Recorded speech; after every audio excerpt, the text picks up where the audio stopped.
Hello, welcome to Customer Experience R&R with myself, Richard Knight, and Ryan Huxtable. You may well have missed us last week. We apologise for not being around and providing you with great insight, but we took the decision to have a week off. Everybody was off out and about in the virtual half term, weren't they, Ryan? So I was mostly spending my time getting rid of my beard. I was going to say, where have we gone? Where have we gone? Well, it's the sun, you see. The sun's out, so I thought otherwise I'll have a very odd tan mark. So, Rich, I thought I was chatting to Richard Jr. You look about 10 years younger. That's it. Thank you. I shall pay you later. So what did you get up to last week, Ryan? Well, whilst I was having a week off for half term, Rich, I did catch up with one of my clients last week. Really nice guy, Ben Travers. Ben is a partner at Stephens Scown. Stephens Scown, big law firm down in the West Country, and Ben heads up the IP/IT intellectual property team at Stephens Scown in Exeter. And I was really curious to chat to Ben about how he saw businesses moving, pivoting their business online, and what sort of experience he'd had from that, and what sort of questions were businesses asking him about protecting their USP, and more importantly, protecting their customers online. Because obviously when you take your customer journey online, you take your customers with you online, and you hope to give them a great experience. But we've seen, haven't we, Rich, in the last couple of weeks, I think EasyJet is the latest one, that have lost a load of customers' data, and so the experience those EasyJet customers are going to be getting isn't going to be great. So Ben gives us some great hints and tips, actually. And he also talks a lot about how he's seeing his clients and consumers becoming more demanding of his services as we sort of journey out of lockdown. So do you want to hear what he said? Yeah, let's hear what he said. Oh, good morning, Ben, and delighted to be chatting to you this morning on our next R&R CX chat. This week, we're delighted to have Ben Travers from Stephens Scown, one of the local law firms in Exeter, come and talk to us about how Ben is seeing the client experience at the moment through the eyes of the professional services sector. So, Ben, tell us a little bit about what you do at Stephens Scown and what discipline of law you look after. So I head up the intellectual property, IT and data protection team, which is a really broad offering. We, in a nutshell, help businesses in their interaction with technology. So wherever technology and the law interact, really helping them to identify, protect and exploit intellectual property assets. And in the current situation, a lot of that work is around helping businesses either to rapidly develop some digital technologies, digital solutions to help them deal with what's going on, otherwise broadening their digital footprint, or maybe interacting online in different ways. Wow. Gosh, that keeps you busy, I'm sure. So Ben, what are you noticing about consumers at the moment? Obviously, it's been a really tricky time for business, and many businesses will still be thinking about getting back to work. Some businesses will be back at work. What are they telling you about how they're feeling from a legal perspective? But also, are they being more demanding now than perhaps they were at the beginning of the crisis? I think there's some really interesting trends around that at the moment. One thing that we're certainly noticing is that when all this first started, there was a lot of short-termism in the decisions that were being made for obvious reasons, people wanting to survive and making quick decisions, perhaps without thinking about the longer-term consequences that would flow from those. And as I think businesses start to realise that this might go on a little longer than they at first thought, that short-termism is starting to disappear, and some of those early decisions are being revisited. New decisions are being made with some long-term planning, which is really good. And also, we're seeing some businesses who perhaps traditionally were relatively reluctant to use digital technologies, who are seeing how this could be a really advantageous thing and changing their business plans in positive ways to take advantage of some of the opportunities that are flowing. So that's certainly been a shift. The sorts of issues that we're being asked to advise on are changing slightly as well, as we're seeing more businesses looking perhaps at some of the opportunities. So perhaps they are speeding up their plans, things that they were going to be doing anyway, new product releases, new digital solutions, those sorts of things, which might have had a lead time of 12, 18 months. That's being massively shrunk down. So you're talking about just a couple of months or a few weeks. There's certainly, I think, an atmosphere of trying to turn things around as quickly as possible. And that's partly, I think, to do with the current situation. It's partly to do with people working from home, and they haven't got the normal distractions that were going on. And perhaps in the early days, it was also about people trying to prove that they could be trusted to work from home and get things turned around quickly and efficiently, even though they weren't in the office. And how's that been for you working at home? Have you found that easy? I mean, I guess you're dealing with lots of really confidential and difficult documents, and I guess that's been a real change from you being in an office environment to perhaps sitting at your dining room table. Have you found that easy? I think, personally, I think I probably found it easier than some others. My nature of my role, I'm quite nomadic anyway, so I don't spend too much time in the office. Most of my time is client-facing, sitting down with businesses and visiting their premises and those sorts of things. So I'm quite used to it. I think for some it has been a learning curve, and I think generally speaking, I think that's been a positive experience. I've certainly spoken to a lot of people, as I'm sure you have, who have seen some real benefits from working from home that they might miss when that's gone, whether that's being able to spend a bit more time at home with the family or a bit less time in the car commuting, those sort of things. Yeah, absolutely. I just want to pick up on a point you made about you've seen businesses obviously changing the way they do things because they've been in many respects forced into doing that.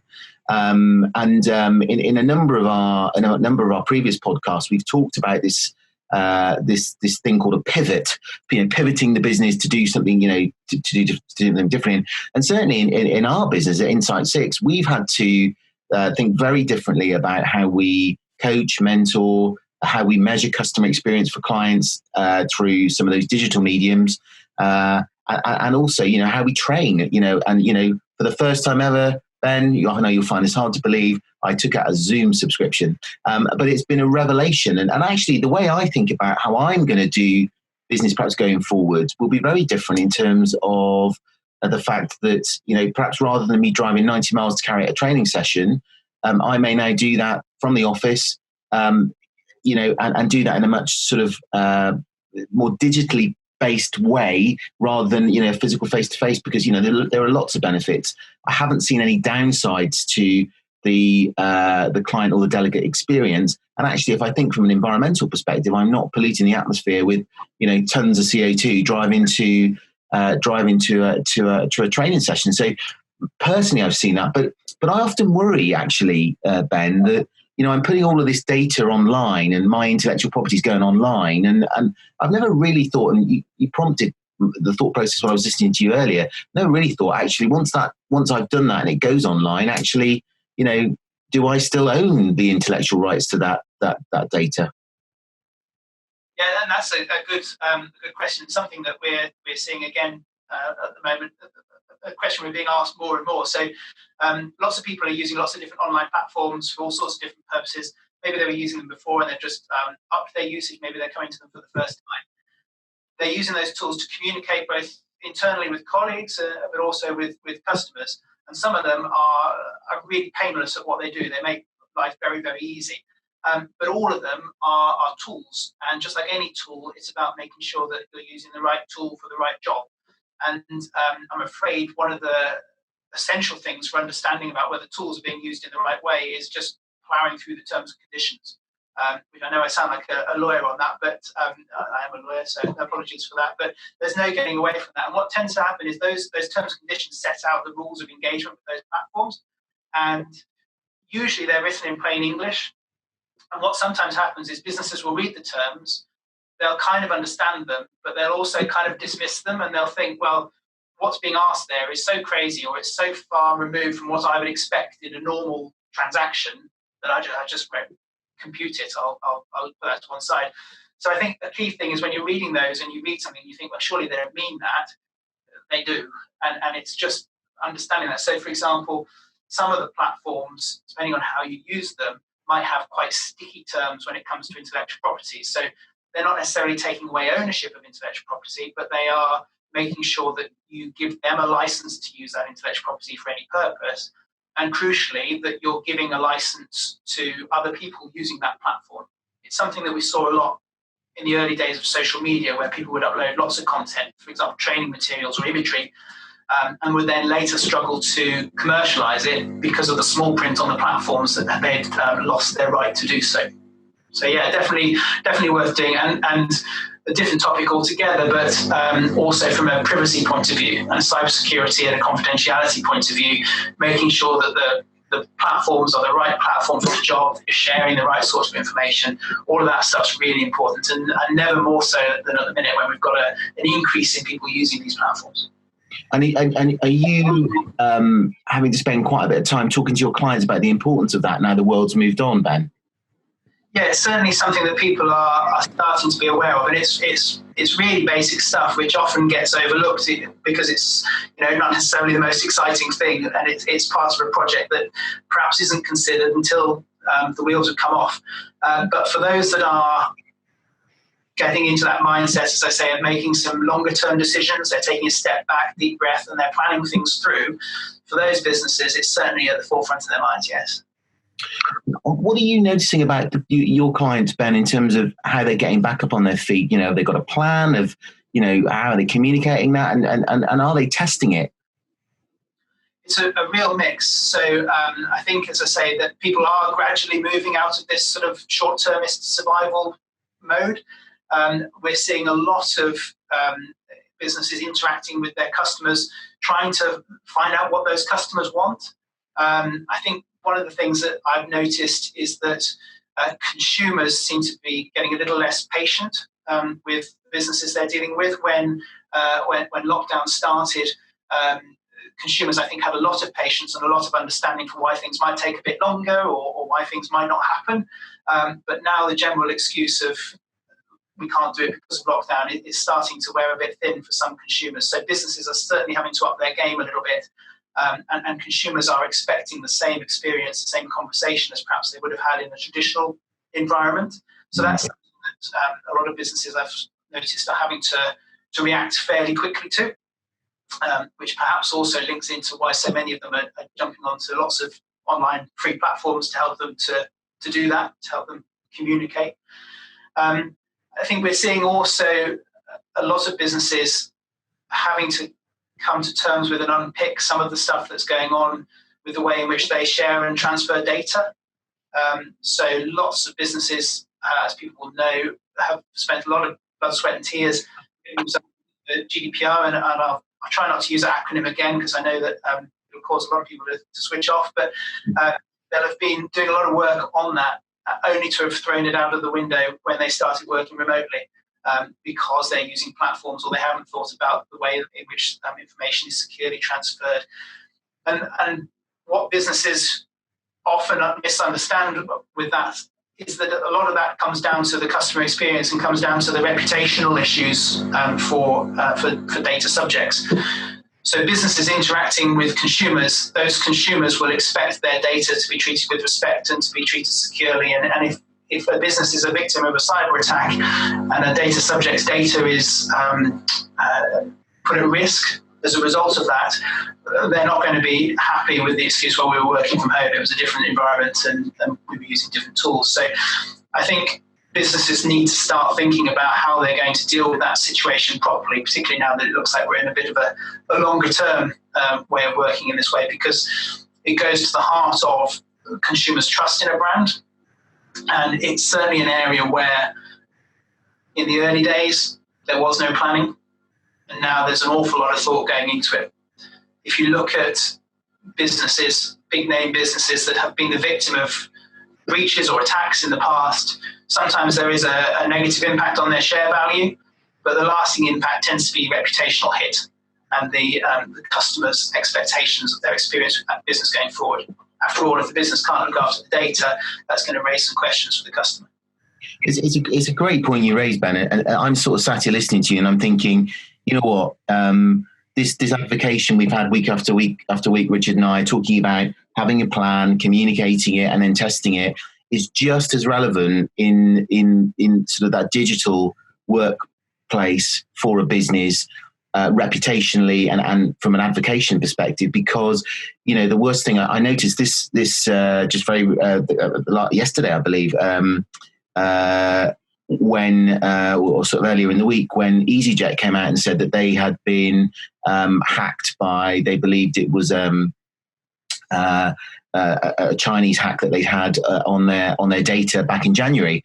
You know, again, I use EasyJet or have used EasyJet quite frequently in the past, and my credit card details are stored on their website, and it really does make you think. Actually, have I been affected? No, thankfully, so far I haven't. But reputationally, EasyJet is not perhaps held in the high esteem that I perhaps once had it. So this reputational piece you talk about, and having a plan and communicating it and testing it to make sure that doesn't happen is, you know, probably more important actually, to make sure that, you know, digitally that's right. And I think what's also interesting, one of the things we've noticed at Insight 6, Ben, is that lots of businesses, and I've waxed lyrical about this before, put a technical solution into their customer journey, and they don't wrap it in love. They don't check with the client that that's what they want, or they don't check with the client that the client understands how to use it, or the benefits of that new system to the client. And crucially, making sure the client understands that their data is secure and that it's not going to go anywhere, and that you're adhering to all of the rules and regulations that you've mentioned. So it's a fascinating subject. So a resounding, you've heard it, guys, from as Ben said, a lawyer. You need to plan it, you need to communicate it, you need to test it. So, Ben, anything else you want to share? I think that's really useful insight. I think these things work best when businesses don't look at things in a silo. So we're talking about customer experience, we're talking about legal issues, we're talking about the PR impact of a reputational fallout. And I think it's important that businesses continue to view that all of those issues in the round. These things are all really interlinked. And so a business that's worried about its reputation might think about its PR plan, but it also needs to be thinking about its trademark issues. It needs to be thinking about how the choices it's making now are going to impact on that reputation, and how those individual employees that are working remotely, how they're feeling culturally, how they're going to communicate that brand, and so on. So I think what you've been talking about there is a really good illustration of how this all comes together, different disciplines, but works at its best and its strongest when all those parties are talking to each other. Yeah, absolutely. Look, Ben, thank you for your time. Really appreciate your time chatting to me today, and take care and stay safe. Great, thank you. Well, that was an interesting 12, 14 minutes, wasn't it? What did you think of what Ben had to say then? He was very lawyerish, wasn't he? We got a lot of detail there. Well, I take my detail head off. It's quite easy. It's really interesting that even when you're talking about the specifics and the detail in reading contracts and making sure when you're going online, you know, the impact that you can have around that GDPR, sorry to swear, piece. It's really interesting that the impact that has on your customer's experience. We use the term time and time again, but it's really, really true. The processes that you then look to go to because of the situation we find ourselves in, i.e. going online, can put in place the need to think about online security and all those sort of things. But the impact that actually has, if it doesn't quite work, is the impact on your customers' loyalty and the confidence levels that those customers have. So even from a tech point of view, it actually impacts on people's feelings, even if it don't correlate the two significantly together. It always comes down to that emotional state that your customers are left in or find themselves thinking about. So that's the main thing I picked up from that. And the EasyJet example you gave earlier is, I've been in that situation. I received an email from them saying that details have been taken, but it wasn't the card details, which, you do think, oh, they're great.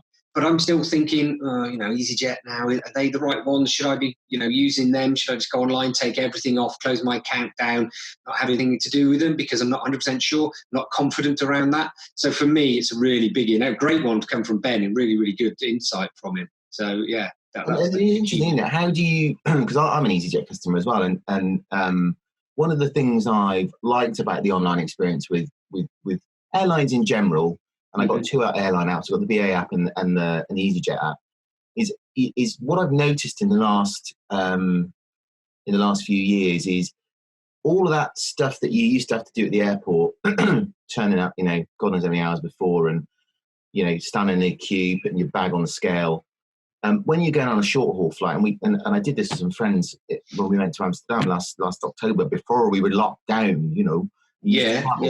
And the process of here we go again. He's on about it again, but the voice of the process was really simple. You did all your online check-in. You knew what size your bag had to be. You walked in. You did all your stuff. Put your baggage labels on the self-service machines. There were people around to help, and it was really easy. So actually, my trust in that app and doing all of that stuff and putting all your passport details in and all that other stuff, the API check and whatever it does make you think. It does make you think when you consider doing it again. Do I do it, or do I just go back and stand in the queue? I thought you made some great points. I thought, what was really interesting, picking up on a couple of things you said there. I thought his point around his customers or his clients are becoming less tolerant of poor process now. People are, and we said this, I think it was in episode 4, we said, customers, as soon as we start to come out of lockdown, people will expect your brand to be up and running really quickly. And people are very unforgiving at times. And you could say rightly so, actually, because businesses have had plenty of weeks to get their act together. Think about what the new normal, God, that's what we've been talking about, isn't it? Getting prepared for coming back, having a plan. How are people going to get in, get out, So,